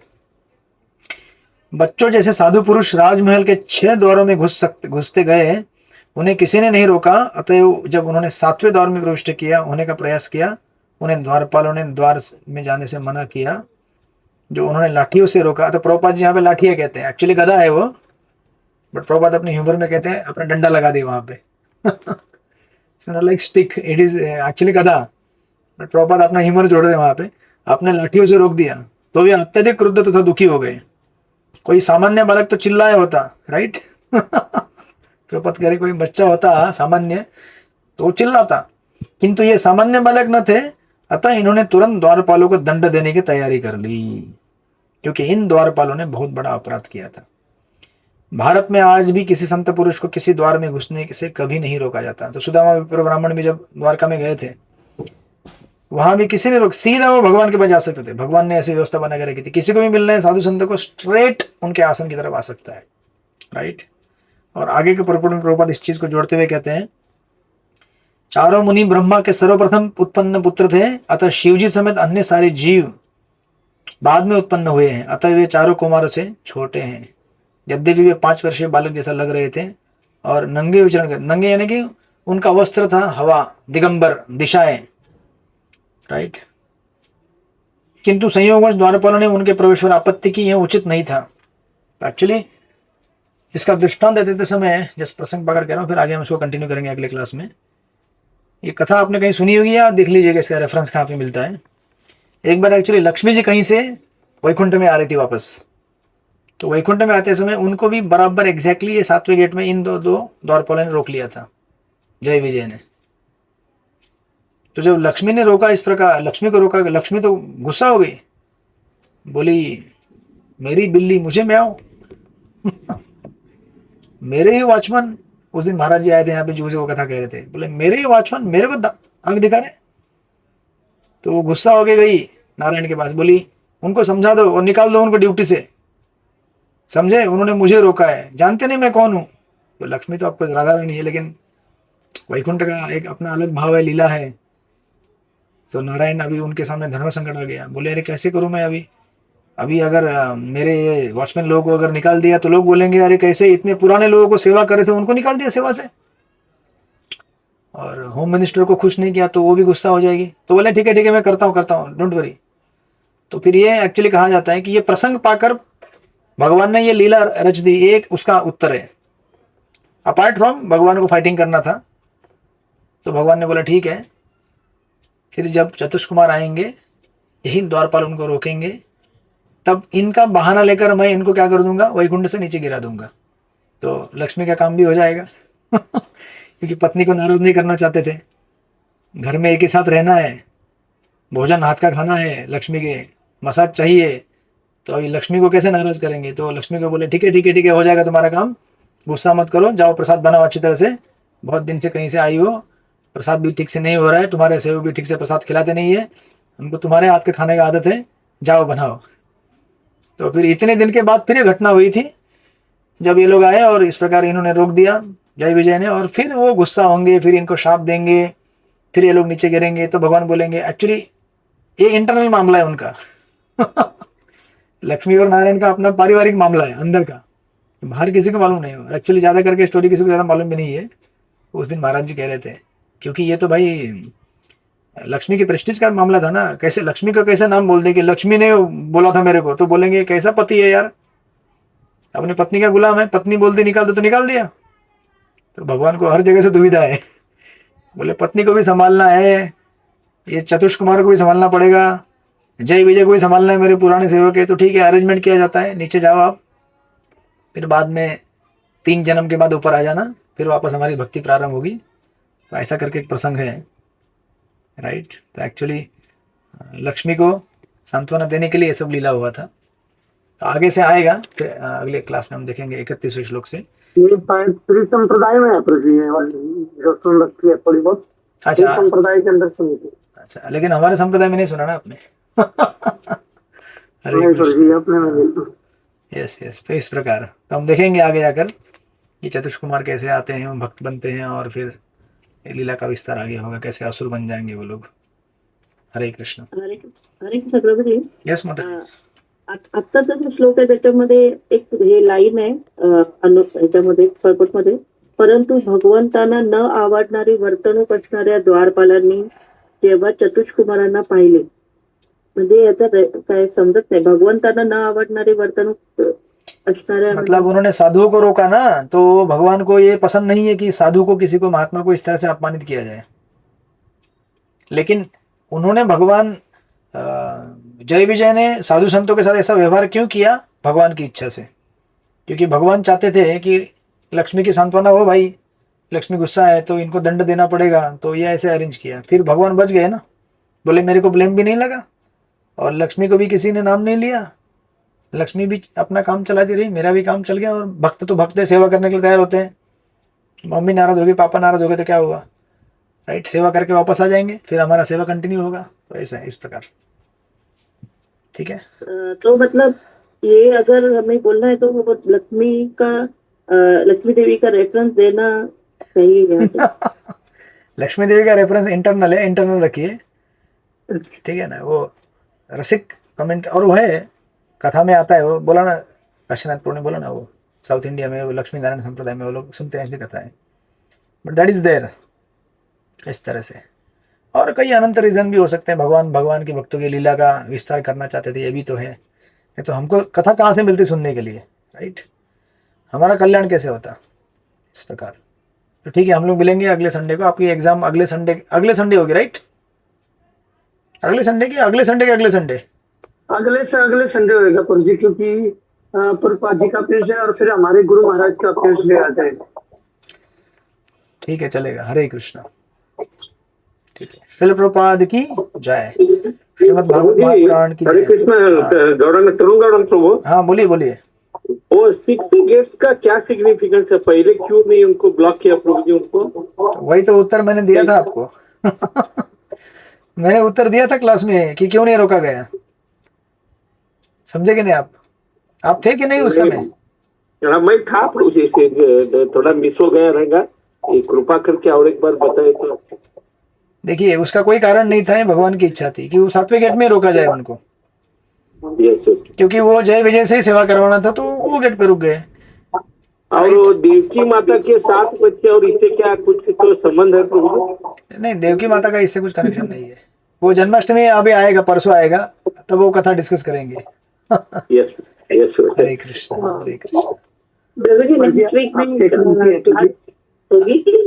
नेक्स्ट वीक में अपना जन्माष्टमी का वीक है ना वो? यस प्रभु जी, सेवाएं होगी तो नहीं करेंगे 2 और 3 तारीख, तो 4 तारीख को तो जन्माष्टमी है आपका।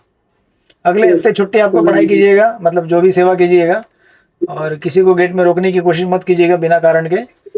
जय विजय बन के। हरे कृष्णा। श्रील प्रभुपाद की जय। हाँ जी प्रभु जी, जैसे आपने बताया प्रभु जी कि है ना क्वालिफिकेशन होती है, मतलब जाने के लिए, कुल जाने के लिए आपने 3-4 क्वालिफिकेशन बताई थी कि भक्तों को आगे रखना चाहिए, भक्तों से ईर्ष्या नहीं करनी चाहिए, और एक और क्वालिफिकेशन। तो गेट में रोकने का एक ये भी तो हो सकता, मतलब अगर पॉजिटिव सोचे कि भाई 6 गेट के अंदर चले गए थे, 7वें गेट पे इसलिए रोक दिया, क्या पता उनपे वो क्वालिफिकेशन ना हो, भगवान उनको मतलब उस चीज से लेना चाहते हो। बराबर है, लगता है काशीनाथ प्रभु भी गेट कीपर बनने वाले वैकुंठ में। 7वें गेट में वो, और एक गेट बनेगा उनके लिए, 8वां गेट। बोले 8वें गेट में रुको तुम, तो ठीक है। उनमें देखिए उसके 2-3 पहलू हैं। एक तो चतुष कुमार जो है पूर्ण रूपेण एक्चुअली शुद्ध भक्त भी नहीं थे, वो ज्ञानी थे, परंतु भगवान ने विशेष करके उनको चुना भगवान की भक्ति का महिमा प्रकट कराने के लिए। तो वहां पे रुकाया, तभी ना तो फिर आगे की लीला होगी। भगवान नारायण आएंगे मिलने के लिए, उनके चरणों की तुलसी का गंध लेकर फिर वो भक्त बनेंगे, फिर आगे एंट्री मिलेगी। ऐसे कई उससे कनेक्टेड चीजें हैं जो अगले क्लास में अपन कवर करेंगे। ठीक है, काशीनाथ प्रभु। हरे कृष्ण। श्रील प्रभुपाद की जय। वांछा कल्पतरुभ्यश्च कृपा सिंधुभ्यश्च पतितानां पावनेभ्यो वैष्णवेभ्यो नमः। अनंत कोटि वैष्णव वृंद की जय। हरे हरे कृष्ण कृष्ण प्रभु, दंडवत प्रणाम। दंडवत प्रणाम हरे कृष्ण प्रभु जी दंडवत प्रणाम दंडवत प्रणाम हरे हरे कृष्ण कृष्ण दंडवत प्रणाम प्रभु जी। दंडवत प्रणाम हरे कृष्ण प्रणाम हरे कृष्ण हरे कृष्णा दंडवत हरे कृष्ण हरे कृष्णा दंडवत सर्वांना दंडवत। Hare Krishna happy Balaram Jayanti to everybody. Hare Krishna